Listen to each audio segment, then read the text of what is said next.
नमस्कार, स्वागत है आपका आपके अपने चैनल जीके नॉलेज ग्रोथ में। तो आज के इस वीडियो में भी हम राजस्थान के प्रमुख संत संप्रदायों के बारे में चर्चा करेंगे। सबसे पहले इस क्लास में हम संत दादू दयाल जी के बारे में चर्चा करेंगे। संत दादू दयाल जी हैं, इनको राजस्थान का कबीर भी कहा जाता है। राजस्थान के कबीर के नाम से कौन प्रसिद्ध हैं? तो संत दादू दयाल जी हैं, वो राजस्थान के कबीर नाम से प्रसिद्ध है और यहाँ से कई बार सवाल बन चुका है। इनका जन्म है 1544 में हुआ। 1544 में अहमदाबाद गुजरात में इनका जन्म होता है। इन्होंने प्रथम उपदेश सांभर में दिया है 1568 ईस्वी में, क्योंकि यहाँ 1568 ईस्वी में ये सांभर में आकर बस जाते हैं, तो प्रथम उपदेश यहाँ पर ही देते हैं सांभर में 1568 ईस्वी में। दादू पंथ की स्थापना सांभर में 1576 में की गई। दादू पंथ की स्थापना सांभर में 1574 ईस्वी में की गई। दादू पंथ की स्थापना सांभर में 1574 में की गई। इनके सत्संग स्थल हैं वो अलख दरीबा कहलाते हैं। अलख दैसे दादू दयाल जी और दैसे दरीबा, अलख दरीबा कहलाते हैं इनके सत्संग स्थल। जहाँ जहाँ पर इन्होंने सत्संग किए तो इनके सत्संग स्थल हैं वो अलख दरीबा के नाम से कहलाते हैं। उपदेश कहाँ पर दिए, किस भाषा में दिए उपदेश इन्होंने?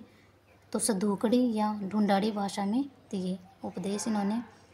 ऑप्शन में अगर ढूंढाड़ी नहीं आता है तो सधूकड़ी आता है, तो हमें सधूकड़ी करना है, और ढूंढाड़ी आता है तो ढूंढाड़ी ऑप्शन में आता है, तो हम इसको सही करना है। दादू दयाल जी के जो प्रसिद्ध ग्रंथ हैं अलख स्तुति प्रकाश और दादू वाणी, और ये भी हैं दादू दयाल जी रदुहा और काया वेली। तो ये इनके ग्रंथ हैं, दादू दयाल जी के द्वारा रचित ग्रंथ हैं। अब हम और भी जानकारी देखते हैं दादू दयाल जी के बारे में। दादू दयाल जी के बारे में मान्यता है कि साबरमती नदी में बहते हुए एक ब्राह्मण लोदीराम को ये मिले। साबरमती नदी में बहते हुए मिले लोदीराम को, एक ब्राह्मण था लोदीराम, उनको मिले। 1568 में सांभर आकर बसे और यहीं पर उन्होंने अपना पहला उपदेश दिया। 25 शिष्यों के साथ 1575 में आमेर में आकर बसते हैं ये। 25 शिष्यों के साथ 1575 में आमेर में आकर बसते हैं। 1602 में ये फुलेरा के समीप नारायणा में आ गए।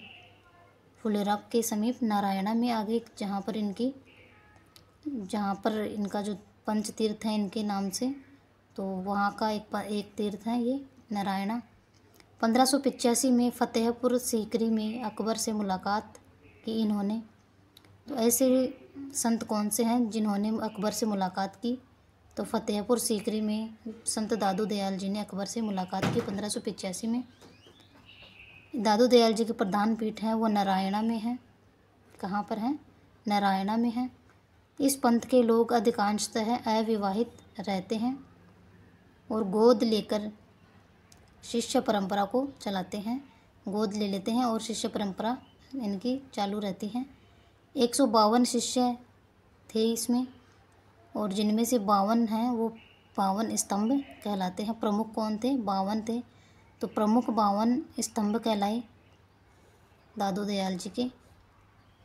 इनका जो शव होता है, जो इन दादू पंथियों का, वो शव जंगल में छोड़ा जाता है ताकि किसी के काम आ सके, जानवरों के खाने के लिए।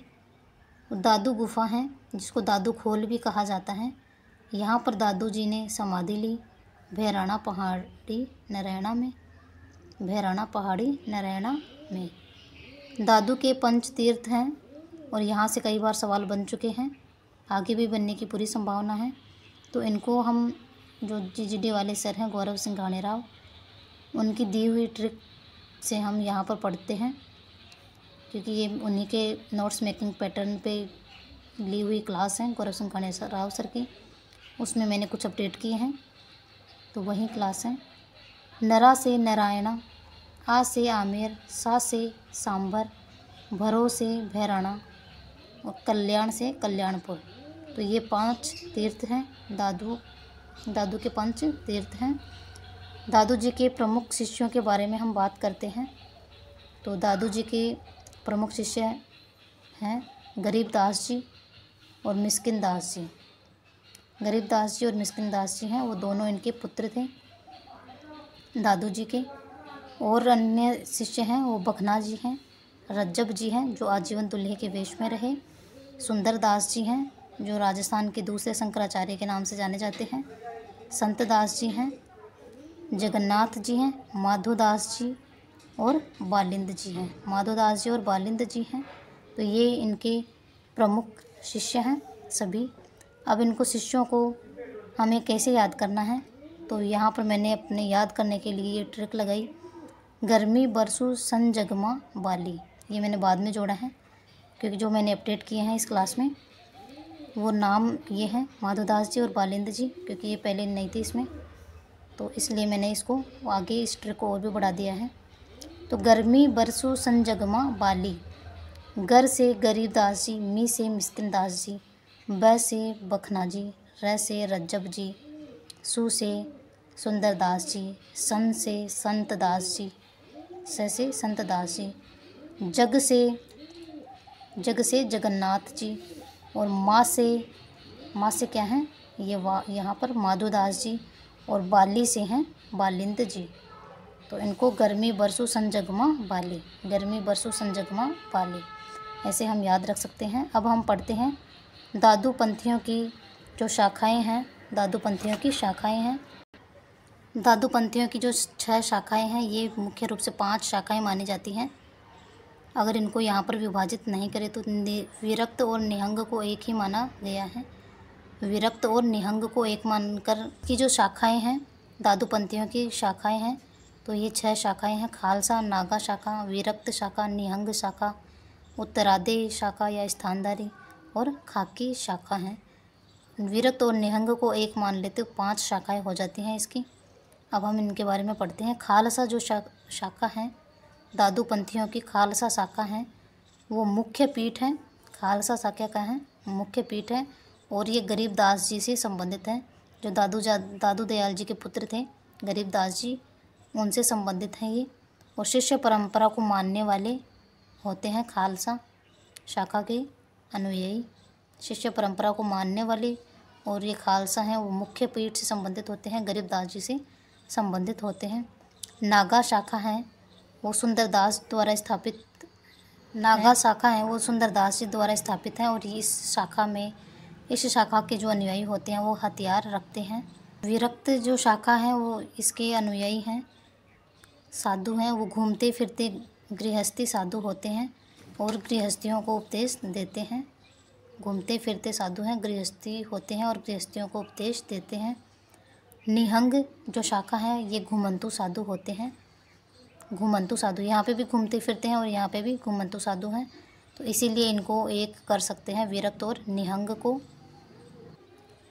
उत्तरादे या स्थानधारी हैं, वो एक ही जगह रहकर उपदेश देते हैं और ये उत्तर भारत में रहने वाले साधु हैं। उत्तरादे या स्थानधारी ये राजस्थान को छोड़कर उत्तरी भारत में रहने वाले साधु हैं और एक ही जगह रहकर उपदेश देते हैं। इसके जो प्रवर्तक हैं उत्तरादे या स्थानधारी शाखा के, वो बनवारी दास जी हैं, जहाँ हरियाणा के बनवारी दास जी हैं, उत्तरादे शाखा हरियाणा में।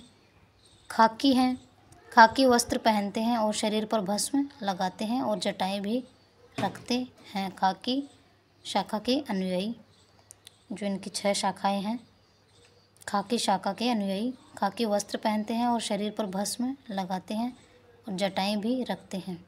जो नागा शाखा है उसको सुंदरदास जी ने स्थापित किया था और इनको हथियार रखने की अनुमति होती है।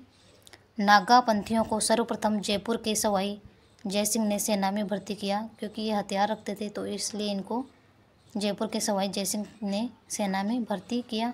तो ये थी दादू पंथियों की 6 शाखाएं, जिनको 5 शाखाएं भी मान सकते हैं। विरक्त और निहंग को एक मानकर 5 शाखाएं मान सकते हैं। जो दादू दयाल जी के शिष्य थे उनके जो ग्रंथ वगैरह हैं वो हम देखते हैं। तो दादू दयाल जी के जो शिष्य थे जगन्नाथ दास जी, उनकी रचना है गुणगंज नामा। गुणगंज नामा ये इम्पोर्टेंट है। बालिंद जी की रचना आरेलो, यहाँ से भी प्रश्न बना हुआ है कि आरेलो रचना किसकी है, तो बालिंद जी की है, दादू दयाल जी के शिष्य बालिंद जी की रचना है आरेलो। सुंदरदास जी हैं जिन्होंने नागा शाखा स्थापित की। तो सुंदरदास जी दौसा से संबंधित हैं। ये राजस्थान के दूसरे शंकराचार्य के नाम से जाने जाते हैं और दादू पंथियों में सर्वाधिक साहित्य इन्होंने ही लिखे हैं। इन्होंने 42 ग्रंथ लिखे हैं, जिनमें से हम प्रमुख यहाँ पर हम पढ़ेंगे। प्रमुख ग्रंथ हैं इनके ज्ञान समुद्र, ज्ञान सवैया, सुंदर सार, सुंदर ग्रंथावली, व्यवहार अष्टक, सुख समाधि और ज्ञान झूलना, सुख समाधि ज्ञान झूलना, सुंदर विलास, स्वप्न प्रबोध, वेद विचार, अद्भुत उपदेश। तो ये इनके प्रमुख ग्रंथ हैं। यहाँ पर हमने प्रमुख ग्रंथ देखे हैं। वैसे तो दादूपंथियों में सर्वाधिक साहित्य रचा है, 42 ग्रंथ इन्होंने सुंदरदास जी ने। जो रज्जब जी हैं दादू दयाल जी के शिष्य, इनका जन्म सांगानेर में पठान परिवार में हुआ। रज्जब जी गुरु दादू जी की मृत्यु पर अपनी आंखें आजीवन बंद कर ली इन्होंने और जीवन भर दूल्हे के वेश में भी रहे। और यहाँ से सवाल बनता है कि आजीवन दूल्हे के वेश में रहने वाले संत कौन से हैं? तो रज्जब जी इसका सही उत्तर है। प्रमुख ग्रंथ हैं सर्वंगी और रज्जब वाणी। रज्जब वाणी इनके प्रमुख ग्रंथ हैं। अब हम पढ़ते हैं दादू दयाल जी के पुत्र और उनके शिष्य गरीबदास जी के बारे में। ये दादू जी के पुत्र थे। इनको गादीपति, गद्दीपति या उत्तराधिकारी, ये उत्तराधिकारी बनते हैं, इसीलिए गादीपति या गद्दीपति भी कहते हैं। दादूपंथी सत्याराम कहकर अभिवादन करते हैं। जो दादूपंथी समुदाय के अनुयायी होते हैं वो सत्याराम कहकर अभिवादन करते हैं। ये जो गरीबदास जी हैं इनके जो प्रमुख ग्रंथ हैं साखी, अध्यात्म प्रबोध और अनर्भ प्रबोध। अनर्भे या अनर्भ प्रबोध इनके गरीबदास जी के प्रमुख ग्रंथ हैं। अब हम पढ़ते हैं निम्बार्क संप्रदाय के बारे में। निम्बार्क संप्रदाय के प्रवर्तक हैं निम्बार्काचार्य जी। नाम से सेम नाम है तो याद रख सकते हैं। उपनाम है इनका उपनाम है भास्कर। इनको हम बहुत ही अच्छी ट्रिक से याद कर सकते हैं। JGD वाले सर की दी हुई ट्रिक है। सन की तू हंसना, मैंने 2 पशुओं का भेद निम्न सा जाना है। सन की तू हंसना, मैंने 2 पशुओं का भेद निम्न सा जाना है। सन की शब्द से सनकादि संप्रदाय भी इसको कहा जाता है। इसका उपनाम है हंस से हंस संप्रदाय है। हंस से हंस संप्रदाय है। हंस ना से नारद संप्रदाय भी इसको कहा जाता है। 2 से द्वैतवाद दर्शन का प्रतिपादन किया है निम्बार्काचार्य जी ने। पशुओं से यहाँ पर लेना है हमें परशुराम देवाचार्य इस शब्द से। भेद से भेद अभेद का प्रतिपादन इन्होंने किया है। भेद अभेद का प्रतिपादन इन्होंने किया है। निम का मतलब है निम से निमावत साध संप्रदाय मारवाड़ में कहा जाता है। निमावत साध संप्रदाय कहा जाता है निम्बार्क संप्रदाय को मारवाड़ में। और इस निम से मतलब है निम्बार्काचार्य जी, जो कि निम्बार्क संप्रदाय के प्रवर्तक हैं। इनके गुरु थे वो नारद जी थे। गुरु नारद जी और प्रधान पीठ वृंदावन यूपी में थी। राजस्थान में प्रधान पीठ सलेमाबाद में है। सलेमाबाद अजमेर में। राजस्थान में प्रधान पीठ सलेमाबाद अजमेर में आचार्य परशुराम द्वारा स्थापित पीठ है। ये राजस्थान में आचार्य परशुराम द्वारा स्थापित पीठ है। राजस्थान में प्रधान पीठ है निम्बार्क संप्रदाय की सलेमाबाद में रूपनगढ़ नदी के किनारे। और जो इसकी दूसरी पीठ है वो दूसरी पीठ उदयपुर में है। उपनाम है इनका उपनाम भास्कर है।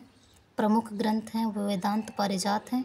निम्बार्काचार्य के द्वारा लिखित प्रमुख ग्रंथ है वेदांत पारिजात ग्रंथ हैं। राधा को कृष्ण की पत्नी मानकर युगल रूप में पूजा की जाती है। इनके अनुयायी जयपुर नरेश जगत सिंह थे और जगत सिंह को पुत्र प्राप्ति होती है जयसिंह की प्राप्ति होती है निम्बार्काचार्य के आशीर्वाद से। तो ये जानकारी थी आज की क्लास की। तो आज का वीडियो कैसा लगा कमेंट करके ज़रूर बताइएगा। और वीडियो पसंद आए हैं तो प्लीज़ वीडियो को लाइक कीजिए, शेयर कीजिए और चैनल पर नए हो तो चैनल को सब्सक्राइब कीजिए। तब तक के लिए धन्यवाद।